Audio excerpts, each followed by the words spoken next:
It's a mix of elation and panic every few seconds.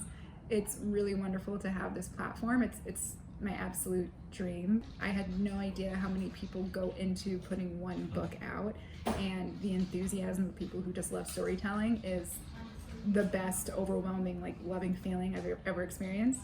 It's a strange thing because you're in your bedroom writing this thing for 3 years, and suddenly you're outside and people say, "What's your book about?" And you're like, "I have no idea what I just wrote about."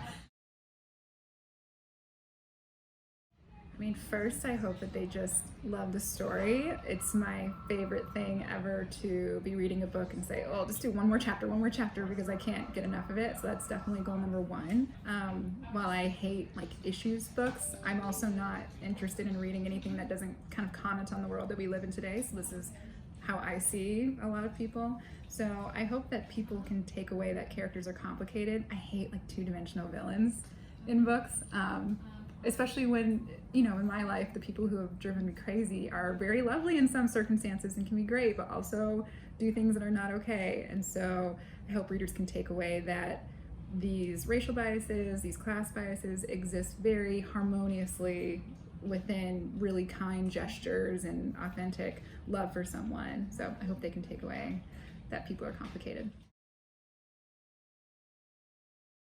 For Such a Fun Age, I got the idea maybe 6 years ago, and it was a lot of throat clearing and thinking about writing it, and it pretty much just focused on Alex, Amira, and Kelly, but I didn't really know who they were.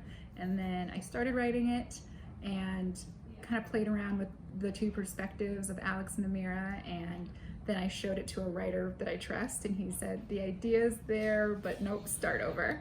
And starting over was the best thing I could do. Giving empathy to both characters really made the whole thing take shape, and that's when the grocery store came in, and from there, that was it.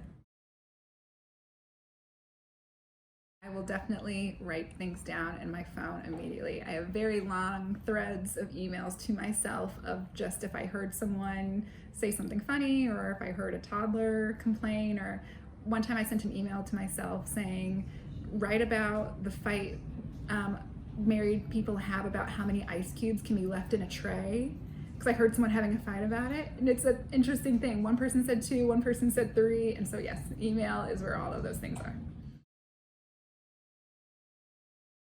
I don't write about myself. So when people say, who are you in this book? The funny thing is I'm no one, but I think I'm also everyone, which is a cheesy thing to say, but true. I love very direct, accurate dialogue, because I think that the starts and stops and correcting yourself and making a joke often reveal that a person is trying to level the playing field in an awkward way, which I think is super interesting, especially when it comes to talking about money.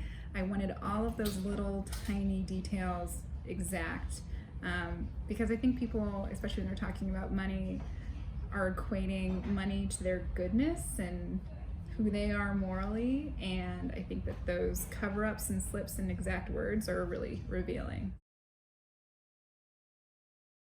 So I am working with 2 production companies who have optioned the film rights to Such a Fun Age, which means I'll be helping with the script. And so that's one project for sure. And then I am starting on novel number 2, which right now in these beginning phases just means reading and writing and saving and emailing myself little things that I hear. And so novel number 2 is the main focus right now.